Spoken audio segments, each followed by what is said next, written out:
There'll be a memorial like this in perhaps every one of the homes of the more than 530 Armenian men killed since fighting restarted on September the 27th. Goris was a 19-year-old conscript sent to the front lines just as fighting with Azerbaijan started. We last talked on the phone on the evening of September 26th, and he said everything's all right. After that, we heard nothing. On the 27th, I wanted to go volunteer where my son was serving, but I wasn't allowed. Then, on the 30th, I got a call and was told everything is finished. There were 9 of them. I don't know what happened to the others. All the young men in Gevorg's school yearbook are doing their compulsory military service now, like almost every young man in Armenia and Nagorno-Karabakh. Up to now, I think he will call. He will come back. I don't know. I can't imagine he's not with us anymore. Armenia's Prime Minister says there have been some retreats from frontline positions, and the situation is what he described as quite difficult for his country. Right now, the number of our casualties is very high, and I mourn for our brave victims. Armenia's adversary, Azerbaijan, now has the open and full support of Turkey. President Recep Tayyip Erdogan says 26 years of diplomacy have failed to resolve the conflict, and it's time for Armenia to return land it took in the 1991-4 war. 3 members of Minsk, the United States, Russia and France are still putting this off with their stalling tactics. Just give them the occupied lands. Let them go to their lands. Let them do what they want in their own lands, but there is an invasion here. Russia has rejected requests from Azerbaijan for Turkey's involvement in future negotiations on Nagorno-Karabakh. In Azerbaijan, the father of Kubat HAJIYEV plays a popular tune that mourns their dead soldiers. Their son was killed on the first day of fighting. Most of the Azerbaijani people, especially those from places close to the contact lines, suffer like this. We've been through this since 1988. Like hundreds of thousands of Azeris, this family was first displaced from Armenian territories in earlier conflicts. No,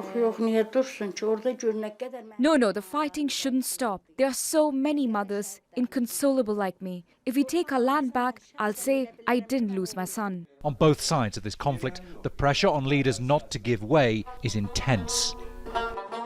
From Azerbaijan on Wednesday, accusations the Armenians are trying to attack oil and gas pipelines. The Armenians say the Azeris are trying to seize Nagorno-Karabakh. And above this angry rhetoric, Russia is appealing to both sides to observe the humanitarian ceasefire.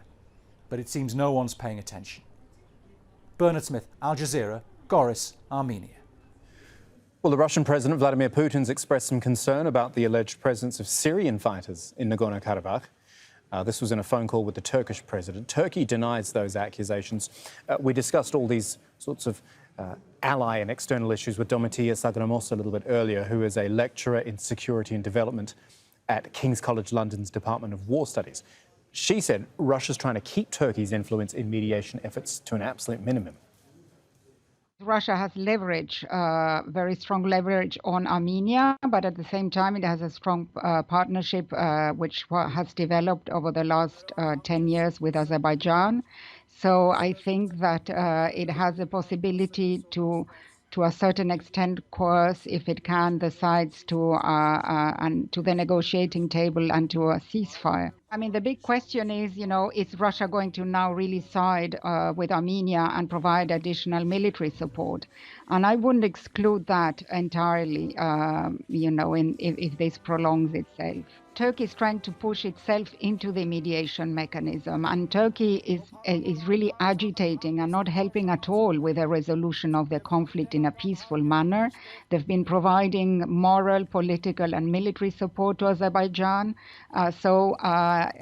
What they're trying is to become the main sort of peace brokers, and the Russians are very keen to avoid any kind of Turkish further involvement.